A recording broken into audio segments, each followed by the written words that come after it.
Exercise 1.2 10th class का NCERT math है, उसकी एक्सरसाइज 1.2 आज हम सॉल्व करेंगे। इससे पहले हमने एक्सरसाइज 1.1 सॉल्व की थी। चलिए देखिए, पहला सवाल है हमारा एक्सरसाइज 1.2 का, निम्नलिखित संख्याओं को अभाज्य गुणनखंडों के रूप में व्यक्त कीजिए। यानी 140, 156, 38, 25, 5005 और 7429, इन सभी के गुणनखंड अभाज्य गुणनखंडों के रूप में हमें इनके गुणनखंड करने हैं। चलिए स्टार्ट करते हैं। देखिए पहला सवाल है 140, 156, 38, 25, 5005 और 7429। देखिए पहला हमारे पास 140, पहला है हमारे पास 140, पहले का पहला है 140, इसके अभाज्य गुणनखंडों के रूप में इसको लिखना है हमें। तो देखिए दो से इसको काटेंगे हम। देखिए कौन सी संख्या किस संख्या से विभाजित होती है, कैसे कटती है, इसके बारे में एक वीडियो हमने बना दिया है। अगर आपको नहीं पता कौन सी संख्या किस संख्या से कटती है तो आप जाकर हमारी प्लेलिस्ट में वीडियो को देख सकते हैं, ताकि आपको ये एक्सरसाइज करने में आसानी हो। तो देखिए 2 से हम इसको काटेंगे तो 2 सत्ते 14। अब देखिए फिर इसको 2 से काटेंगे, 2 तिया 6 और यहाँ से 1 बचा, 2 पंजे 10।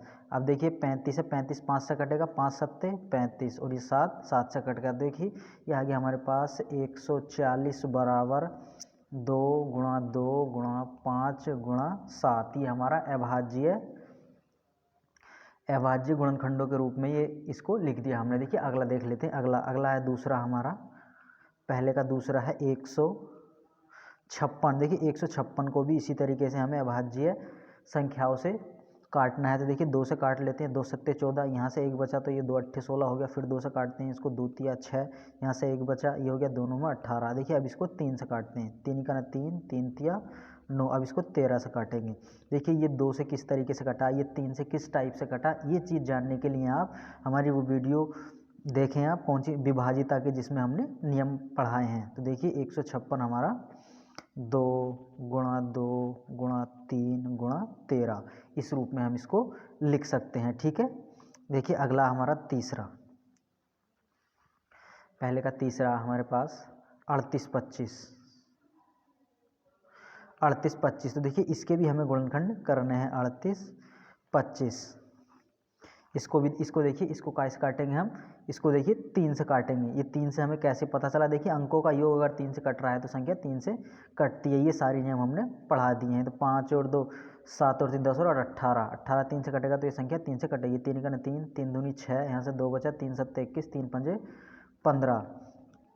अब देखिए अब इसको किससे काटेंगे, फिर 3 से काटेंगे, 3 चौक 12, 3 दूनी 6, 3 पंजे 15। अब देखिए इसको कैसे काटेंगे, अब 5 से काटेंगे, 5 अट्ठे 40 और 5 पंजे 25। अब फिर इसको 5 से काटेंगे, 5 गुना 5, 5 सत्ते 35। अब इसको 17 से काटेंगे, 17 का 17। देखिए 38, 25 जो हो गया हमारा, ये हो गया 3 गुणा 3 गुणा 5 गुणा 5 गुणा 17, ये इस रूप का हो गया। ठीक है, देखिए अगला देख लेते हैं। अगला हमारे पास चौथा है। देखिए चौथा है हमारे पास 5005। इसको देखिए ये किससे कटेगा, तो ये 5 से कटेगा, 5 का 5 और 5 का 5। अब देखिए ये किससे कटेगा, तो ये कटेगा हमारा 7 से, 7 का 7 और 7 चौक 28 और 7 तिया 21। अब देखिए ये 143 किससे कटेगा, तो ये हमारा 11 से कटेगा। देखिए 11 कनी 11, 11 कनी 11 और 11 तिया 33, तो यहाँ पर 13 बचा। तो देखिए अब ये 13 से कटेगा। तो हमारे पास देखिए 5005 बराबर हो गया हमारे पास 5 गुणा 7 गुणा 11 गुणा 13। देखिए ये हमारा इस रूप का हो गया। ठीक है, देखिए ये पहले सवाल का एक और बचा है हमारा, इसको भी सॉल्व कर लेते हैं। देखिए पाँचवा, पहले का पाँचवा हमारे पास 74, 29। देखिए इसको भी विभाजित करना है। देखिए ये कैसे कटेगा, देखिए ये 17 से कटेगा हमारा, 17 चौका 68, 17 तिया 51, 17 सत्ते 119। अब देखिए ये कैसे कटेगा, 437 हमारा, तो 19 से कटेगा, 19 दूनी 38, 19 तिया 57 और ये 23 हमारा 23 से कटेगा। तो देखिए 74, 29 जो हमारा हो जाएगा ये 17 गुणा 19 गुणा 23 के रूप का हो जाएगा। देखिए पहले के सभी हमने पहले के सारे क्वेश्चन हल कर लिए हैं, अब हल करेंगे देखिए दूसरे के। देखिए दूसरा सवाल क्या है हमारे पास। देखिए दूसरा सवाल है, आपकी किताब में लिखा होगा, आप देखें। पूर्णांकों के निम्नलिखित युग्मों के HCF और LCM ज्ञात कीजिए तथा इनकी जांच कीजिए कि दो संख्याओं को गुणनफल HCF गुणा LCM है। यानी इनके HCF और LCM निकालने हैं इन तीनों के, और जांच करनी है क्या हमने सही किया है या गलत। ठीक है, देखिए दूसरे का पहला हमारे पास, दूसरे का पहला सवाल है 26 और 91। देखिए इनका हमें HCF निकालना है। ठीक है, जब हम इनका HCF निकालेंगे, इनका हमें HCF निकालना है, तो देखिए पहले इनके गुणनखंड करने पड़ेंगे। तो देखिए 2 से काट लेते हैं, 2 × 2 और ये 13 बार कट गया, और ये 13 से 13 × 13, ये हमारे पास इसको किससे काटेंगे, इसको काट लेते हैं 7 से, 7 × 7 और 7 × 21। अब ये 13, तो ये 13 से कट जाएगा। देखिए 13 × 13, तो देखिए यहाँ पर हमारा जो 26 है इसके गुणनखंड आए 2 × 13, और जो ये हमारा 91 है इसके गुणनखंड आए हमारे पास 7 × 13। तो देखिए यहाँ पर हमें HCF और LCM दोनों निकालने हैं। देखिए HCF वो होता है हमारा जो दोनों में हो, HCF वो होता है जो चीज़ दोनों में हो, HCF। तो देखिए दोनों में क्या चीज़ है, ये 13 है सिर्फ दोनों में, तो हमारा HCF यहाँ 13 होगा। और देखिए LCM वो होता है हमारा जो चीज़ दोनों में हो वो भी लिखना है, गुणा और जो बाकी बचा वो भी लिखना है, 2 और नीचे बचा 7। HCF होता है जो दोनों में हो, और LCM वो होता है जो दोनों में हो वो भी और जो बाकी बचा वो भी। तो 13 दूनी 26 और 26 सत्ते ये हो गया हमारे पास 182। यहाँ हमारा LCM आया 182। देखिए अब यहाँ पर जांच करनी है हमें, जांच करके भी दिखाना। देखिए जांच करने के लिए कि जांच करते हैं तो पहली संख्या गुणा दूसरी संख्या बराबर HCF गुणा LCM। पहली संख्या गुणा दूसरी संख्या बराबर HCF गुणा LCM। देखिए पहली संख्या कितनी है हमारे पास 26, दूसरी संख्या कितनी है 91, बराबर HCF कितना है 13 और LCM कितना है 182। देखिए जब इन दोनों की हम गुणा करेंगे तो हमारे पास यहाँ आएगा 2366, और जब इन दोनों की गुणा करेंगे तो यहाँ भी 2366 आएगा। देखिए अगर यहाँ पर हमारी दोनों संख्याएं बराबर नहीं आ रही हैं तो हमने सवाल में कहीं ना कहीं गलती की है, और दोनों साइडें अगर हमारी बराबर आ रही हैं तो हमने सारा सवाल सही किया है। चलिए दूसरा देख लेते हैं। अब देखिए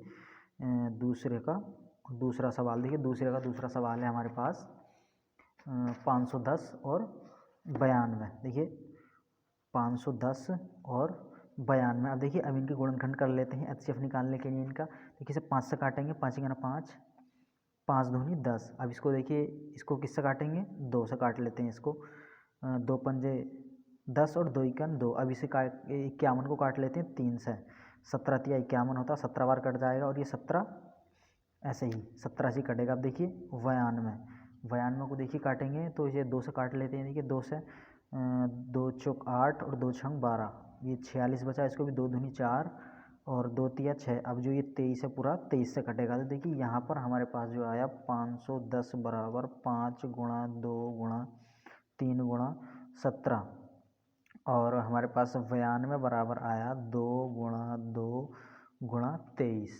तो देखिए यहाँ पर हमें HCF निकालना है। मैंने बताया था HCF वो होता है जो दोनों में हो। तो देखिए कौन सी चीज़ है जो दोनों में है, सिर्फ एक तो ये 2 है जो दोनों में है, और एक ये 3 है जो दोनों में, बाकी कुछ नहीं है। तो यहाँ पर हमारा HCF हो जाएगा, HCF हो जाएगा हमारा यहाँ पर नहीं, और ये 23 पूरा है, ये 3 भी कॉमन नहीं होगा हमारा। ठीक है, ये 23 में है, तो यहाँ पर सिर्फ 2 है हमारा जो दोनों में है, और LCM वो होता है हमारा जो दोनों में हो वो भी, जो दोनों में है वो भी लिख लो, और जो बाकी बचा वो भी, गुणा 5 और ये वाला 3 गुणा 3 गुणा ये वाला 17, और जी गुणा नीचे से ये वाला 2 और गुणा ये वाला 23।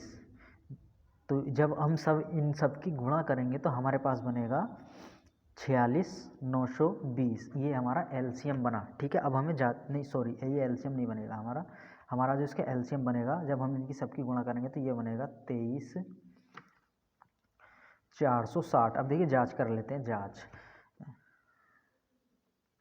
जांच करने पर पहली संख्या गुणा दूसरी संख्या बराबर LCM गुणा HCF पहले लिख दो या LCM पहले लिख दो, कोई परेशानी वाली बात नहीं क्योंकि दोनों गुणा में है। तो देखिए हमारे पास HCF है 2, LCM है पहली संख्या हमारे पास 510 गुणा दूसरी संख्या 92 बराबर HCF है हमारे पास। LCM है हमारे पास 23,460 और HCF है हमारे पास 2। देखिए जब इन दोनों की अगर हम गुणा करवाएंगे तो हमारे पास यहाँ पर आएगा गुणा करके 46,920 बराबर, और इधर भी 46,920, हमारी दोनों साइडें बराबर आएंगी। अगर दोनों साइडें हमारी बराबर नहीं आई तो हमने कहीं ना कहीं गलती की, हमारा सवाल गलत है। लेकिन यहाँ पर दोनों साइडें बराबर आ गई तो हमारा ये सवाल सही हो गया। देखिए अब देख लेते हैं दूसरे का तीसरा, 336 और 54, 336 और 54, 336 दूसरे का तीसरा, 336 और 54, 336 और 54। तो यहाँ पर देखिए जब इसकी गुणनखंड करेंगे हम तो इसे 3 से काट लेते हैं, 3 का न 3, 3 का न 3, 3 दूनी 6। अब इसको 2 से काट लेते हैं, 2 पंजे 10, 2 छंग 12, इसको भी 2 से काट लेते हैं, 2 दूनी 4, 2 अट्ठे 16, इसको भी 2 से काट लें, 2 का न 2, 2 चौक 8, इसको भी 2 से काट लेते हैं, 2 सत्ते 14। अब इसकी देखिए 7 से कट गया। अब देखिए 54, इसको भी 2 से काट लेते हैं, 2 दूनी 4, 2 सत्ते 14, 3 9 27। अब ये 3 9 से 3 से कटेगा, 3 3 9, अब ये 3 3 से। तो देखिए यहाँ पर हमारे पास जो आया हमारे पास देखिए 23 3 गुणा 2 गुणा 2 गुणा 2 गुणा 2 गुणा 7, और देखिए नीचे हमारे पास आया 54, 54 का हमारे पास आया 2 गुणा 3 गुणा 3 गुणा 3। तो देखिए यहाँ पर HCF हम निकालेंगे। HCF वो होता है जो हमारा दोनों में हो। तो देखिए दोनों में क्या क्या है, ये 3 1 है ऊपर और नीचे, देखिए ये वाला 1 3 ऊपर है और 3 नीचे भी है, तो 3 आ गया हमारे पास गुणा। देखिए 2 ऊपर भी है तो 1 2 नीचे भी है, गुणा 2। बाकी देखिए यहाँ पर 3 और 2 हैं, बाकी कुछ नहीं, एक ही 2 था यहाँ और यहाँ ऊपर 1 3 था, तो सिर्फ ये दोनों ही यहाँ से कॉमन थे, बाकी कुछ नहीं है जो दोनों में हो। देखिए 1 3 ऊपर था तो 1 3 नीचे से ले लिया, और 2 ये ऊपर था तो 1 2 नीचे से ले लिया, बाकी कोई 2 नहीं है, सिर्फ यही 2 है। तो हमारा देखिए यहाँ पर 3 दूनी 6, 6 हो गया हमारा HCF। अब हमें यहाँ पर LCM निकालना है। तो हमारे पास LCM देखिए वो होता है हमारे पास जो कॉमन है वो भी, और जो बाकी बचा वो भी। देखिए 1 2 लिया था हमने यहाँ से ऊपर से, और 1 3, तो 1 2 और 1 3 यहाँ से, बाकी क्या बचा, ये 2 बचा, 3 बार 2 2 और 1 7 बचा ऊपर से, 2 गुणा 2 गुणा 2 गुणा 7। नीचे से क्या बचा, 1 3 ये और 1 3 ये, गुणा 3 गुणा 3। तो देखिए यहाँ पर जो हमारा LCM बनेगा, हमारा LCM बनेगा 3024। यहाँ पर LCM बना, देखिए अब इसकी जाँच कर लेते हैं। जाँच करने पर तो देखिए पहली संख्या गुणा दूसरी संख्या बराबर HCF गुणा LCM। तो देखिए पहली संख्या कितनी है हमारे पास, 336, दूसरी संख्या 54, और HCF कितना हमारे पास 6, और LCM है 3024। देखिए जब इनकी गुणा करवाएंगे हम तो दोनों साइडों की अगर हम गुणा करवाएं तो हमारे पास आएगा 18,144। इधर भी गुणा करवाएंगे तो 18,144। दोनों साइडें हमारी बराबर आ गई। अगर दोनों साइडें बराबर नहीं आती तो हमने सवाल में कहीं ना कहीं गलती की थी। देखिए हमारा दूसरे का तीसरा सवाल भी हो गया। अब देखिए तीसरा सवाल करते हैं। देखिए तीसरे सवाल में क्या है, देखिए सवाल नंबर तीसरे में अभाज्यीय गुणनखंड विधि द्वारा निम्नलिखित पूर्णांकों के HCF और LCM ज्ञात करने, यानी इन तीनों के HCF और LCM हमें निकालने हैं अभाज्य गुणनखंड विधि द्वारा। देखिए तीसरा सवाल, तीसरे का पहला है हमारे पास 12 15 21, 12 15 21। तो देखिए इनकी गुणनखंड कर लेते हैं, 2 से काट लेते हैं, 2 छंग 12, 2 तिया 6, 3 का 3। देखिए अब इसको 15 को भी काट लेते हैं। ये 15 हमारा 3 से, 3 पंजे 15, और ये 5 से, 5 का 5। अब देखिए 21 बचा, 21 को भी काट लेते हैं, 3 सत्ते 21, और ये 7 से एक बार। तो देखिए यहाँ पर आया हमारा 12 2 गुणा 2 गुणा 3, और हमारे पास देखिए 15 बराबर आया हमारे पास 3 गुणा 5, और जी हमारे पास 21 बराबर आया देखिए इसके गुणनखंड 3 गुणा 7। देखिए यहाँ पर हमें HCF निकालना है।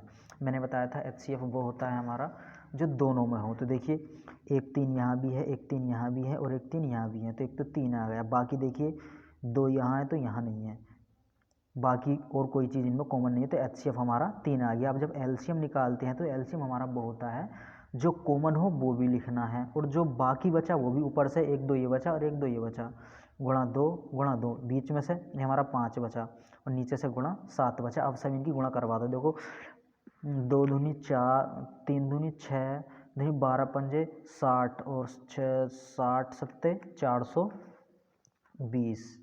तो देखिए यहाँ पर LCM हमारा 420 आ गया। तीसरे का हमने पहला सवाल कर लिया। देखिए HCF भी निकाल दिया हमने और LCM भी निकाल दिया।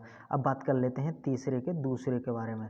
देखिए तीसरे का जो दूसरा सवाल है हमारा वो है 17 23। देखिए 17 23 और 29। देखिए 17 किसी संख्या से नहीं कटेगा, केवल 17 से ही कटेगा। 23 केवल 23 से ही कटेगा, बाकी किसी से नहीं कटेगा। 29 है तो देखिए ये 29 से ही कटेगा। जब भी अभाज्य संख्याएं दी हों तो अभाज्य संख्याओं का हमारा HCF 1 होता है। जब भी ऐसी संख्याएं आ जाएं जो सिर्फ अपने आप से कटें, किसी और से न कटे, तो उनका HCF 1 होता है। और जब LCM निकालते हैं उन संख्याओं का तो उन संख्याओं की आपस में गुणा करवा देते हैं, HCF आ जाता है। देखिए 17 गुणा 23 गुणा 29, तो इनका हमारा LCM आ जाएगा इतना। ठीक है, HCF हमारा 1 होगा, LCM इतना आ गया। जब भी तीनों संख्याएं ऐसी आ जाएं या दो संख्याएं जो सिर्फ अपने आप से ही कटें, बाकी किसी न कटें, तो उनका HCF 1 होता है और LCM निकालने के लिए उन संख्याओं की गुणा करवा देते हैं। ठीक है, तो देखिए अब देख लें तीसरे का तीसरा सवाल है हमारा। देखिए 8 9 25। अब इनको देखिए कर लेते हैं 2 से। 2 चौक 8 और 2 दूनी 4 और 2 इकाना 2 और 3 इकाना 3 तिया 9 और 3 इकाना 3, इसे काट लेते हैं। 5 इकाना 5, 5 पंजे 25 और 5 इकाना 5। तो देखिए यहाँ से हो गया हमारा 8 बराबर 2 गुणा 2 गुणा 2। ठीक, और यहाँ से 9 बराबर हो गया हमारा 3 गुणा 3 और 25 बराबर हो गया हमारा 5 गुणा 5। तो देखिए HCF हमारा वो होता है जो कॉमन होता है। तो देखिए यहाँ पर कुछ भी कॉमन नहीं है, तो अब यहाँ पर हमें HCF क्या लें? तो देखिए जहाँ कुछ भी कॉमन ना हो तो वहाँ पर HCF 1 लेते हैं, और LCM जब हम लेते हैं तो उन संख्याओं की सभी की गुणा करवा देते हैं। देखिए 2 दूनी 4 दूनी 8 गुणा 3 तिया 9 गुणा 5 पंजे 25। तो यहाँ पर हमारा LCM जो आ जाएगा, यहाँ पर हमारा LCM आ जाएगा 25 अट्ठे 200 और दोनों में 1800। देखिए यहाँ पर LCM आ गया 1800, HCF आ गया 1। यहाँ पर हम तीसरा सवाल भी कंप्लीट कर चुके हैं। बात करते हैं सवाल नंबर 4 के बारे में। देखिए सवाल नंबर 4 क्या दिया है? सवाल नंबर 4 है HCF 306,557, यानी दोनों संख्याओं का HCF इतना है और इन दोनों संख्याओं का हमें LCM निकालना है। ठीक है, देखिए हमें दिया है 306,657 का जो HCF है हमारा वो है हमारे पास 9। तो और इन संख्याओं का हमें 306,657 इनका हमें LCM निकालना है। तो देखिए इस तरीके का अगर सवाल आ जाए तो सिंपल है उस तरीके का सवाल करना। देखिए हमारे पास एक फॉर्मूला होता है, पहली संख्या गुणा दूसरी संख्या बराबर HCF गुणा LCM। देखिए यहाँ पर पहली संख्या होगी हमारी ये, दूसरी संख्या होगी ये, क्योंकि इन दोनों संख्याओं का HCF इतना है। तो पहली संख्या हमारी 306 गुणा दूसरी संख्या कितनी है 657, HCF कितना दे रखा है 9, और LCM हमें निकालना है। LCM हमें इसका निकालना है। तो देखिए किस तरीके से निकलेगा। देखिए 9 से काट देते हैं इसको, 9 तिया 27 और 9 चौक 36। तो यहाँ पर बचा 34 गुणा 657 बराबर LCM। तो देखिए यहाँ पर जब इन दोनों की गुणा करवाएंगे तो यहाँ पर LCM आ जाएगा 22 33 8। ये हमारा LCM आ गया। ये हमारा सवाल सोल्व हो गया। देखिए अब सवाल कर लेते हैं पाँचवा। देखिए पाँचवा सवाल क्या है हमारे पास? पाँचवा सवाल है, देखिए जांच कीजिए क्या किसी प्राकृत संख्या n के लिए संख्या 6 की घात n अंक 0 पर समाप्त हो सकती है। देखिए देख लेते हैं सवाल नंबर 5 क्या है। सवाल नंबर 5 है, देखिए हमारे पास, यदि कोई संख्या, देखिए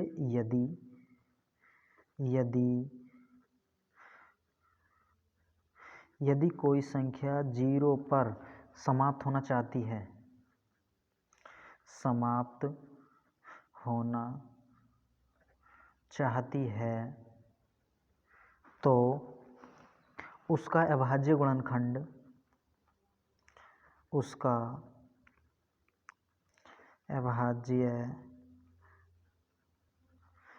अभाज्य गुणनखंड में, उसके अभाज्य गुणनखंड में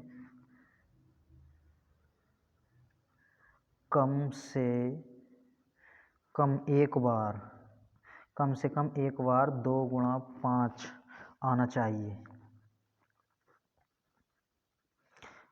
देखिए यदि कोई भी संख्या अगर 0 पर समाप्त होना चाहती है तो उसके अगर हम गुणनखंड करें उस संख्या के, तो उसमें एक 2 आना चाहिए और एक 5 आना चाहिए, क्योंकि इन दोनों संख्याओं के मिलाने से ही हमारा 0 बनता है। तो देखिए संख्या कितनी हमारी 6। देखिए अब इसकी गुणनखंड कर लेते हैं 6 के। तो देखिए 2 तिया 6 और 3 दूनी 6। तो देखिए 6 बराबर आया हमारा 2 गुणा 3। देखिए यहाँ पर 2 तो है लेकिन 5 नहीं है, तो ये हमारी संख्या कभी भी 0 पर समाप्त नहीं हो सकती। तो यहाँ पर हम लिखेंगे, देखिए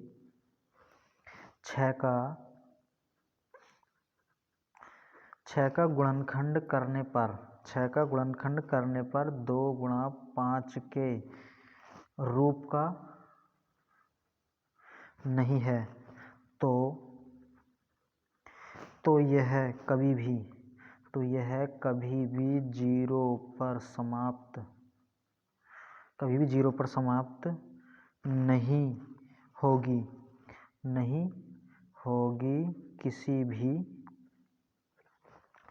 किसी भी प्राकृत संख्या n के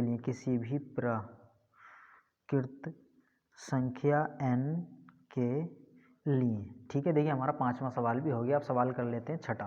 देखिए सवाल नंबर 6 हल कर लेते हैं। सवाल नंबर 6 क्या है? ये सवाल नंबर 6 है हमारे पास। देखिए व्याख्या कीजिए कि इतना और इतना भाज्य संख्याएं क्यों हैं। देखिए हमें बताना है कि ये भाज्य संख्याएं क्यों हैं। देखिए सवाल नंबर 6ठा है। देखिए हमारे पास 7 गुणा 11 गुणा 13 प्लस के 13, और दूसरा है हमारे पास 7 गुणा 6 गुणा 5 गुणा 4 गुणा 3 गुणा 2 गुणा 1 प्लस के 5। तो देखिए यहाँ पर पहले इसको हल कर लेते हैं। देखिए पहले जब हम इसको हल करेंगे तो देखिए यहाँ पर देखिए इतना गुणा में है और ये बीच में प्लस का हमारा निशान आ गया, ये अलग है। तो यहाँ से हम 13 बाहर ले लेंगे, तो अंदर यहाँ क्या बचा 7 गुणा 11, और यहाँ 13 बाहर आ गया प्लस ये वाला 13 बाहर आ गया, यहाँ से 1 बचा। तो ये हो गया 13 गुणा 13 सत्ते 91 और 1 92। तो ये हमारा 92 हो गया। सॉरी 11 सत्ते 77 और 1 78, ये हमारा 78 हो गया। 78 11 सत्ते 77 और 1 78, ये हो गया हमारा। ठीक है। देखिए हर संख्या के गुणा में एक हमारा ज़रूर होता है। किसी भी संख्या का अगर फैक्टर करते हैं या उसको तोड़ते हैं तो उसके गुणा में एक जरूर होता है। ठीक है। अब इसको हल कर लेते हैं। देखिए यहाँ तक तो हमारा गुणा में है, ये प्लस में 5 है, तो 5 बाहर ले लिया, यहाँ से बचा 7 गुणा 6 गुणा 5 गुणा 4 गुणा 3 गुणा 2, सॉरी ये वाला गलत हो गया। देखिए 5 अब जब हम बाहर लेंगे तो 7 गुणा 6, ये वाला 5 बाहर आ गया, तो यहाँ से अब 4 बचेगा, गुणा 3 गुणा 2 और गुणा 1 प्लस के ये वाला 5 भी बाहर आ गया, तो यहाँ से 1 बचा। देखिए जब हम इसकी गुणा करेंगे, तो यहाँ पर हमारा बचेगा 5 और अंदर 1008 प्लस के ये वाला 1। ठीक है। इतने की अगर हम गुणा करें इतने की, तो हमारे पास आता है 1008 और ये वाला 1, तो ये हो गया 5 गुणा 1009। और देखिए एक तो सभी की गुणा में होता है। ठीक है। तो यहाँ पर देखिए हम लिखेंगे 2 से अधिक गुणनखंड रूप होने के कारण। देखिए 2 से अधिक गुणनखंड रूप होने के कारण, दो से अधिक गुणनखंड रूप होने के कारण यह एक भाज्य संख्या है। यह एक भाज्य संख्या है। देखिए भाज्य संख्या, अभाज्य संख्या, परिमेय अपरिमेय क्या होती है, सब हम पढ़ा चुके हैं। आप देख सकते हैं जिस संख्या के 2 से अधिक गुणनखंड होते हैं वो भाज्य संख्या होती है। देखिए एक ही हो गया, एक ही हो गया, और एक तो सभी के गुणा में रहता है। इसका एक ही हो गया, एक ही हो गया, एक ही हो गया, 3 हो गए, एक तो सभी के गुणा में रहता है। देखिए इस तरीके से हमारा 6ठा सवाल भी हो गया। सवाल कर लेते हैं 7 नंबर। देखिए 7 नंबर सवाल में क्या दिया है। देखिए किसी खेल के मैदान के चारों एक वृत्ताकार पथ पर मैदान का एक चक्कर लगाने में सोनिया को 18 मिनट लगते हैं, जबकि इसी मैदान का चक्कर लगाने में रवि को 12 मिनट लगते हैं, तो मान लीजिए कि वे दोनों एक ही समय पर चलना प्रारंभ करते हैं, तो एक ही दिशा में चलते हैं, तो कितने समय बाद पुनः मिलेंगे, कितने समय बाद वह पुनः मिल जाएंगे। देखिए 7 नंबर सवाल देखिए किस तरीके से होगा। देखिए 7 नंबर सवाल, देखिए एक कोई वृत्ताकार हमारा या गोल मैदान है। देखिए ये पता है यहाँ पर दौड़ रहे हैं। देखिए जब यहाँ दौड़ते हैं तो देखिए जो यहाँ पर दौड़ने में सोनिया को 18 मिनट लगते हैं। देखिए मान लीजिए इधर को दौड़ रहे हैं तो सोनिया को लगते हैं 18 मिनट और रवि को लगते हैं 12 मिनट। देखिए रवि को लगते हैं 12 मिनट, रवि को लगते हैं 12 मिनट, तो यहाँ पर कितने टाइम बाद वे पुनः एक साथ मिलेंगे। ठीक है, यहाँ पर तो कम से कम समय की बात हो गई, तो यहाँ एलसीएम निकालेंगे। ठीक है, मैंने बताया था जहाँ अधिकतम आ जाए वहाँ एचसीएफ निकालते हैं और जहाँ न्यूनतम आ जाए वहाँ एलसीएम निकालते हैं। तो देखिए हमारे पास 18 और 12 इन दोनों के गुणनखंड कर लेते हैं। दोनों में 18, 3 तिया 9 और 3 का ना 3, इसके भी कर लेते हैं। देखिए 12 के 2 छंग 12, 2 तिया 6 और 3 का ना 3, तो यहाँ पर देखिए हमारे पास हो गए 18 बराबर 2 गुणा 3 गुणा 3 और 12 बराबर हो गया हमारे पास 2 गुणा 3। तो देखिए इसका जब हम एलसीएम निकालेंगे, मैंने बताया था एलसीएम वो होता हमारा जो दोनों में हो वो भी और जो दोनों में नहीं हो वो भी। देखिए एक तो ये चीज़ है दोनों में और एक ये चीज़ है दोनों में, तो पहले इनको लिख लो 2 गुणा 3, बाकी बचा ये एलसीएम में सबको लिखते हैं, ये वाला 3 भी और ये वाला 2 भी, गुणा 3 गुणा 2। तो देखिए 3 दूनी 6 तिया 12 दूनी 2 तिया 6 तिया 18 दूनी 36। तो देखिए 36 मिनट बाद वो एक दूसरे से मिलेंगे। 36 मिनट के बाद वो एक दूसरे से मिलेंगे। देखिए हमारी एक्सरसाइज 1.2 हमने सॉल्व कर ली। अगर आप मैथ पढ़ना चाहते हैं तो इसी तरीके से हम रोज डेली 1 या 2 एक्सरसाइज सॉल्व करते हैं। आप बहुत ही आसान तरीके से पूरा का पूरा मैथ सीख सकते हैं। अगर वीडियो अच्छी लगी हो तो चैनल को सब्सक्राइब